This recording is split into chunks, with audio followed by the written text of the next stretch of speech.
All right, so I just started a live stream, and I do think I have it set so that the live streams that I do um get so that the live streams do get archived. So for people that want to watch the archive stream, in case we don't get many people in chat today to ask questions, I'll just be talking about some of the most frequently asked questions that we tend to get, and sort of just doing a league overview today. So we'll just be looking here at the rulebook. It answers a lot of the questions that you guys might have.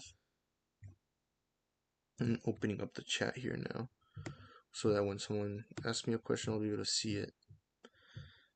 And so right now I just announced it. I'm gonna take a moment here and wait for people to join.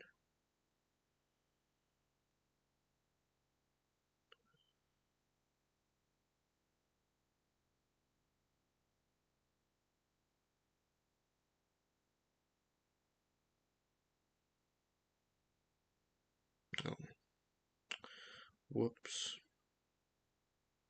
Should change that. Where is it?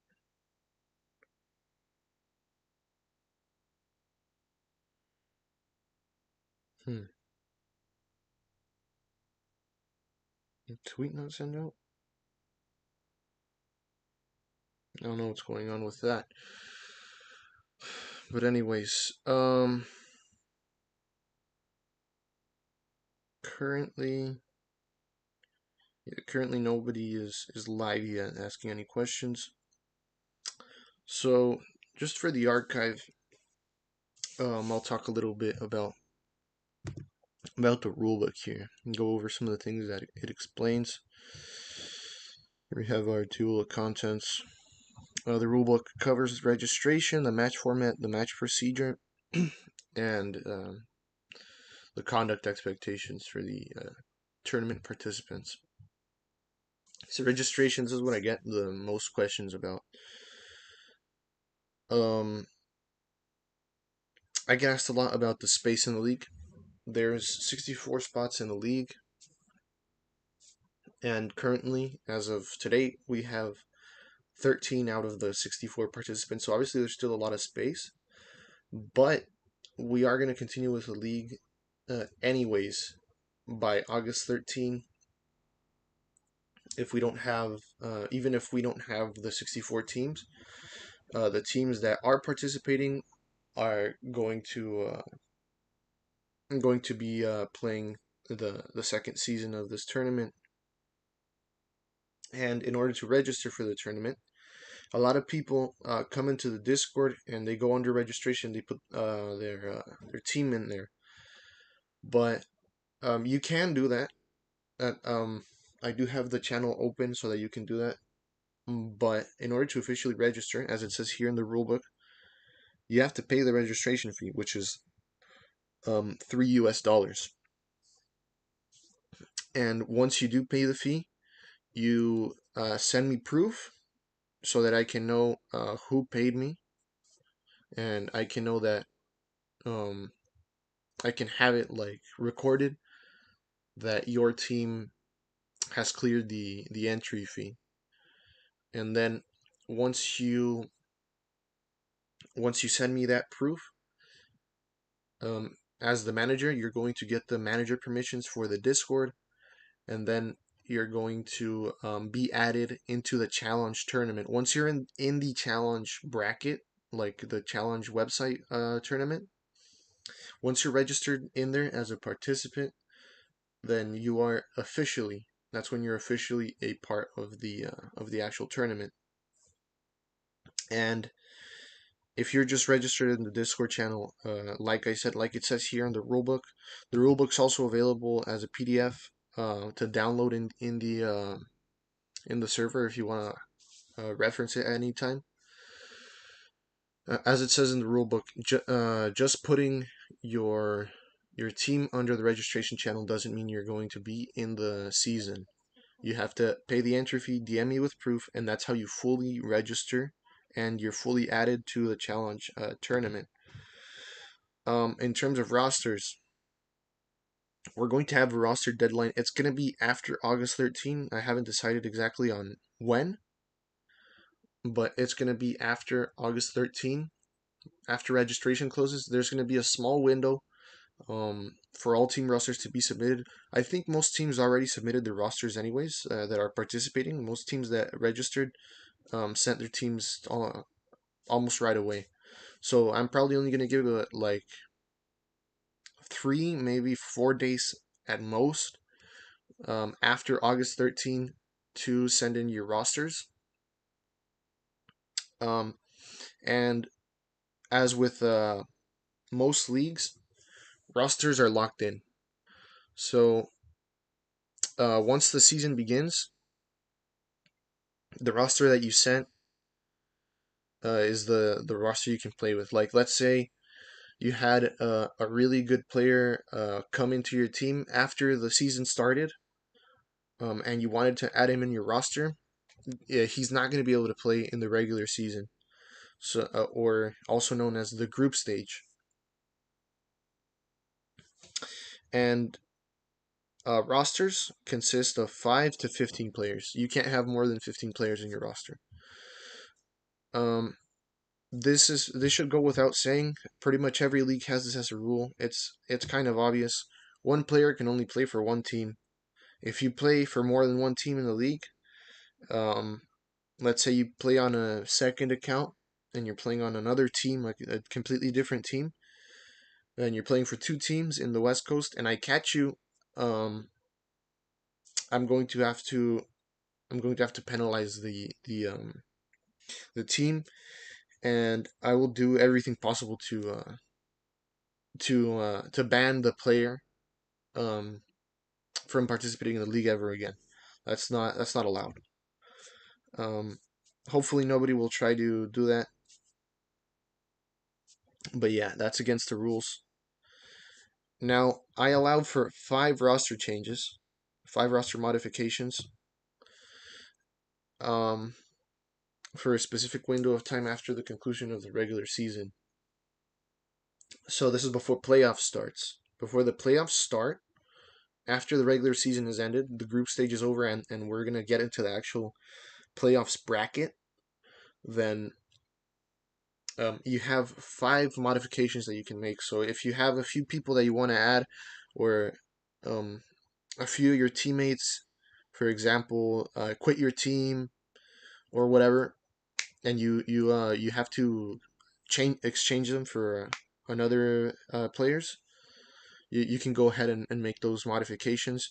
You only get 5 of them, so you can't submit a roster for the group stage and then have a completely new one for the playoffs, because what could end up happening there is, like, let's say an academy team makes it far into the tournament, they make it to the playoffs, and then they try to bring in like a bunch of like pro players to try and make the team way better than it actually is. Um, but you can't do that. You can't completely modify a team. You can only make 5 changes, and most of the time, the teams that made modifications last season, they didn't actually make that many changes. I think it was about, I don't know, like 3 changes was like the most I saw from a team. But most of the time, uh, teams do tend to make modifications because teams move around a lot in the semi-pro community. Um, you know, I know as a former player, you're always looking for like a team that you fit into, and sometimes you're in more than one team. But for the league, you can only be in one team, right? But I know that there's a lot of movement because you're always like looking for like a good opportunity or a team where you fit in better, I guess. Or sometimes you don't get a lot of play time in certain teams, and you join other teams where you can get more spotlight. So I understand that there's a lot of movement within the teams, and that's why we accommodate for team modifications. Anyways, enough rambling there. Let's have a look at the match format. So for the regular season, this is based on 1v1 modes, right? This whole competition is all 1v1 modes. We don't do 2v2 in West Coast. We used to when it was Liga Clash, I think, but I don't think anyone remembers that. That was a long time ago. And well, for example, CRL. I don't watch CRL anymore. I stopped watching it after it wasn't team based anymore. I really don't like the 1v1 CRL, and the team based format it's just the way to go. It's so much more fun. But since 2v2 is pretty much defunct in the main Clash Royale competitions and the ones that are actually important, um, then we're going to emulate that sort of. It's still team based. We're still doing 3v3 modes, right? 3v3 sets. So it's a best of 3 sets throughout the regular season. Every match day is going to be best of 3. So you play 3 sets, 3v3 test King of the Hill. This is when you send up a lineup of 3 players who are going to play another 3 players from the other team simultaneously.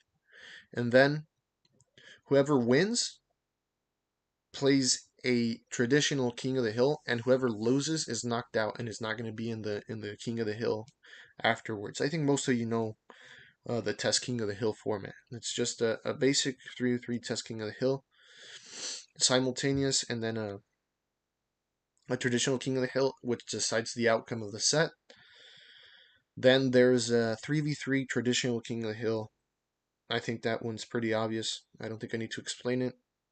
And then if it's a 1-1, you're tied up. There's a tiebreaker, a third set as a tiebreaker, which is a best of 3, 1v1, and you can choose a card to ban. Each side picks a card to ban, and the bans are global, meaning that if you ban a card, you're also banning it for yourself. You can't play the card, and the opponent can't play the card. If you play a banned card, it's a free win for the game. And then obviously, best of 3, once you win 2 games, that decides who wins the set. And set 3 is always a decisive set. It decides the outcome of the match. There's some leagues that will have all 3 sets played no matter what. This isn't one of those leagues. The third set is only played if there's a tie. If it's 2-0, then the match is over, and the third set's not going to be played. And one player can only play up to 2 sets. So you can't have one player playing all 3 sets. If you already played in the Test King of the Hill and the King of the Hill, you can't play the 1v1. Yeah, pretty much. If you play the 2 first sets, then you can't play the third one. So let's say you have your star player, right? And you want to play him as much as possible. You're probably only going to be able to play him in the key sets. Most likely, um, your key player isn't going to play the Test King of the Hill since it's the opening set. Not that it's not important; it's always important. Every set is important because every set can be the one that gives you the win. or the one that keeps you in the match. It is important, but the second set is the anchor set, because if you end up losing in set one, um, your hope to stay in it is to win the King of the Hill. So in the King of the Hill, that's probably when your star player is finally going to come in, and you can have them available in the 1v1 tiebreaker. Because if you don't have them available for the 1v1, then you might end up losing the final set, and you end up losing the match. So that's why we have the one player can only play up to 2 sets limit. CRL also has this, so obviously we emulate that. Or well, CRL used to have this, where one player had a limit of how many sets you could play, and I really like it because, like I just explained right now, it forces you to be more tactical in your lineups. For the playoffs, it does change around a little bit, because it's a best of 5 sets. You have to win more sets to win the match, because playoffs obviously it's knockout round, right? It's a bracket. Once you lose a match, you're out of the tournament, and if you lose at any point before, I'm not sure what round it's gonna be. I think the semifinal, but I'm not sure actually. I'm not sure how far you have to make it to actually get um a payout from the prize pool. Obviously, what's guaranteed is first and second place are going to get paid.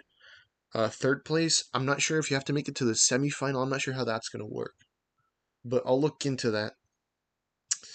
Into how that's going to pan out in the actual bracket itself, and I'll let you guys know about the match for third place. But we're also gonna, yeah, we're gonna go over this. Enough rambling. Let's go over this. So there's 5 sets: a test King of the Hill, a normal test.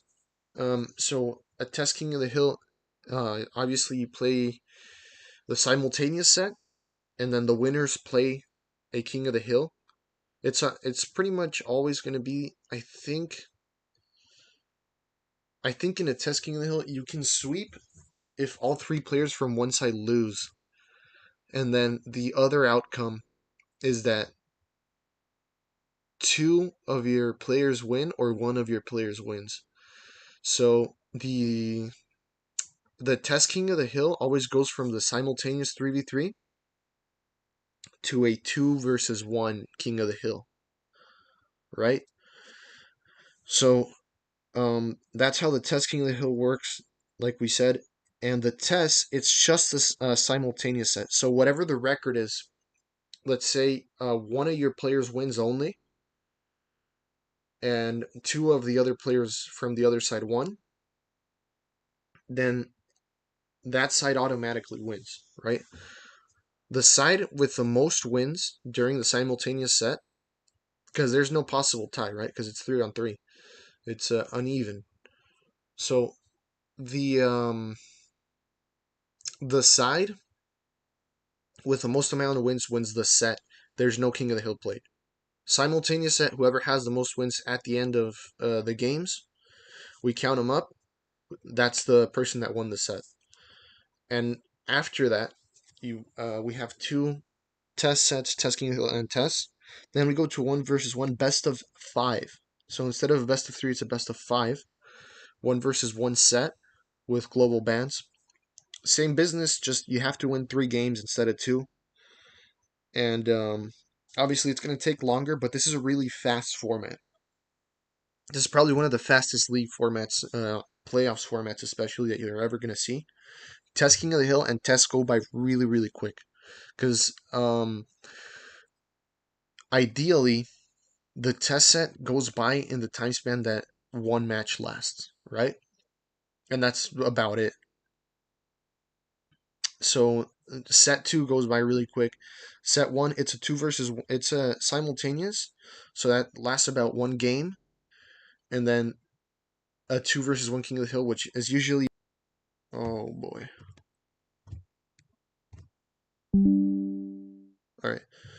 I think I lagged out there for a sec, but we're back. Um, then after the 1 versus 1 best of 5, right? We play a traditional 3v3 King of the Hill. The 1 versus 1 best of 5, like always, is like the 1 versus 1 sets are always decisive, right? In the regular season, it's gonna break the tie and it's gonna decide the winner of the match.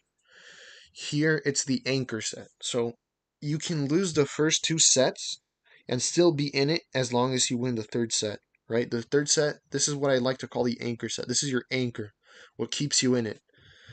The anchor set in the regular season is set 2. You can lose two matches, and then your star player can bring you back in set 3. Then you play a traditional 3v3 King of the Hill, and it could all end here. It can end at any point after set 3, right? It can't end at set 2 because it's a best of 5. You have to win 3 sets and then you win the match. You play a traditional King of the Hill, and then if there's a tie once again, a 2-2 tie, what you're gonna have to do is you're gonna play another 1 versus 1 best of 5. Um, is this gonna be the same player as set 3? It can be, but one player can play 3 sets. A player can't play all 5 sets. A player can't play 4 sets. Only 3 sets. So, um, your start player, right, whoever that may be for you managers, is going to be out for 2 sets. You're going to have to decide what sets that's going to be. Like, do you want to open strong in the first set and have him play that one? Do you want him to play 2 sets in a row and then take a chance on set 3? The anchor set, or are you going to have him play only the last 3 sets? But it's also risky because if you're already down 2 sets and then you put the pressure on him that um, he has to win set 3 while you guys are down 0-2, about to get knocked out. Do you want him to come in on set 3 and have all that pressure on him? That's it. That's why we do the limit of 3 sets per player, because you're gonna have to think about when and where your players are gonna play. So that's the formats for regular season and the playoffs. For the match procedure, it's basic stuff. Just schedule the match, then the day of the match. During the match, the managers are in charge of setting lineups before the beginning of each set. 5 minutes tolerance. After 5 minutes, it's gonna be a free game win, right? If the match doesn't start after the 5 minutes tolerance. Punctuality is really important because this is an online league. So there's a maximum of 15 minutes tolerance for you to show up to the agreed upon time to the match, right? And if you don't show up after 15 minutes of the match beginning, it's going to be a free match win. You're going to completely lose a full match, which obviously is not what you want. So make sure to be on time. A little amendment we had to make after the update. The league started before the update was live. We're banning card evolutions. In CRL, they're also banned, by the way. So we're banning card evolutions. They won't be allowed. If you use them, it's the same penalty as using a banned card. So if you use a banned card or an evolution, which are all banned, no matter what, if you use a card evolution, if you use a banned card, you lose the game automatically. Also, a question I got is about players joining late. A player can join the match late as long as he joins. Let's say he wasn't there by the first set. He can join but he needs to join before the set that he's supposed to play begins. So let's say he wasn't there during set one, and he joins after set one ends. He can play set two. It's fine. He can be sent in the lineup and everything. What you can't do is start a set, like let's say you start set two, and then it's a King of the Hill or something, right? And then game one goes by, and then you join, and then you're like, oh, this guy's gonna play. That's not allowed. That's not allowed. You can join late, so long as the you know, so long as the set hasn't started. And that's about all we have. In terms of conduct, pretty much just we want everyone to be respectful to each other, and that's really about it. We just want everyone to be respectful to each other. Um, don't be violent. Don't make death threats. Don't harass other players. Don't mass report their accounts so that they get their accounts suspended. Like, we have people in these leagues who take the game very seriously, and they spend like significant amounts of money on their accounts, and then some guys, they'll get like their whole team to like report the account. Like, that's really toxic behavior. Any kind of toxic behavior, any kind of bad sportsmanship, um, inside of the league or outside of the league. Like, let's say you harass them on Discord, you DM them on Discord, hate messages, you start putting hate messages in my server. I'm going to penalize you, and depending on how bad I consider your offense, um, there's a few things that I could do. I could provide you with a temporary suspension. Maybe I'll ban you for 1 or 2 matches. You can't play. Um, Maybe I'm gonna permanently ban you if you completely went overboard. Maybe you're not gonna be able to ever play in the West Coast again. Or maybe I could even, because of toxic behavior, I could even decide to give your team a match loss.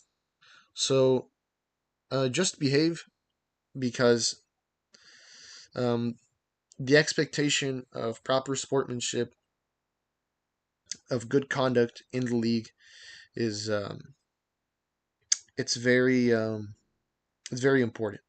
It's very important. So, oh hey there, SG. I can't pronounce your name, but hi there. I see your emoji. If you have any questions, man, you can ask me. I'm here to answer any questions you may have about the league or anything like that. Just let me know. I was just going over the rule book here, so if you have any questions about the rule book or anything concerning the league, you can ask me in the chat, and I'll let you know. And that about covers it for the rule book. And yeah, obviously all penalties are at the discretion of the league operator. So there's no like fixed rules that I'm gonna write out here of things you can and can't say. If I consider your conduct or your messages or whatever inappropriate, I can choose to penalize you.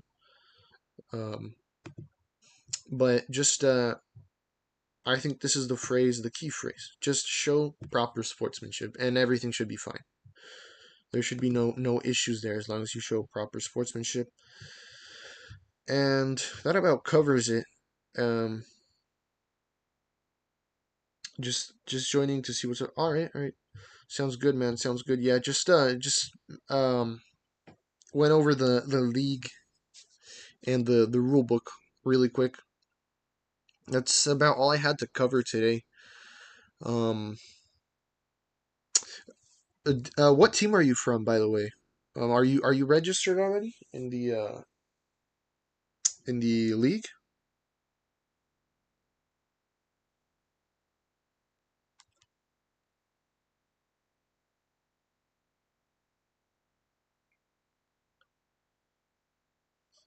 Mm, let's see. Still there?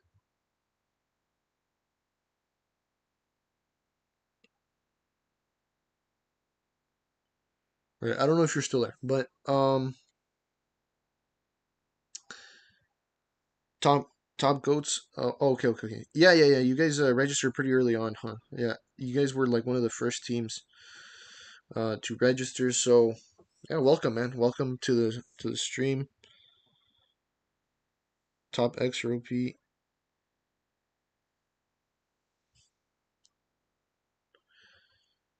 Yeah, yeah. Did you guys participate in the first season by chance, or are you guys? Is this your first time playing in West Coast?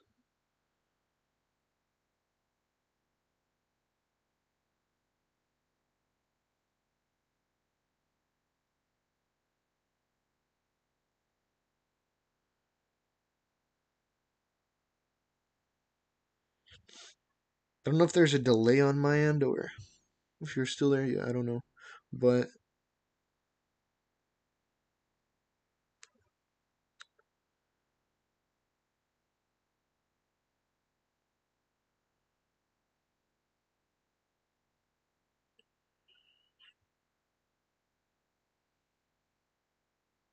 first time. Oh, you're from Team Pirates. Oh, okay, okay.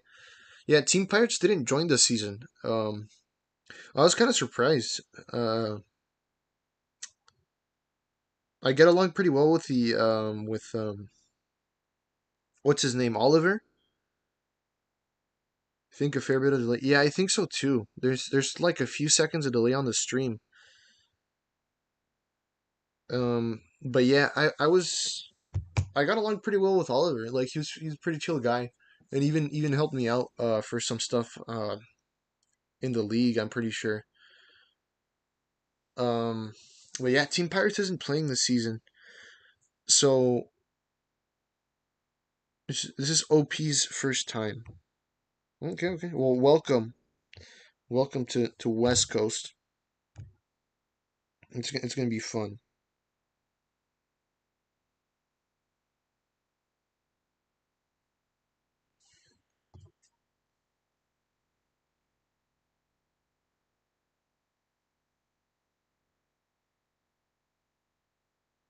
You teamed with OP, which is what got the name of Top Goats combined name abbreviations. Oh, okay, okay. So you guys merged with another team. Okay, okay. I see. I see. I see. Well, definitely nice to have you guys in the league. Welcome, welcome.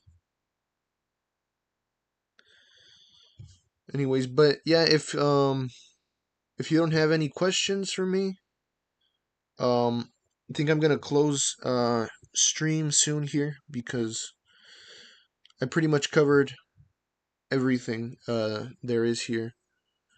Um, and if that's gonna be it, well, that's bye for now, and see you guys very soon. Um, Registration period ends August 13. After that, we're gonna begin the tournament. So as of right now, there's 10 days left to join the league. After that, West Coast Season 2 is gonna get started. So thank you very much for joining the stream, my man, and um, thank everyone who's watching this. Um, See you guys very soon.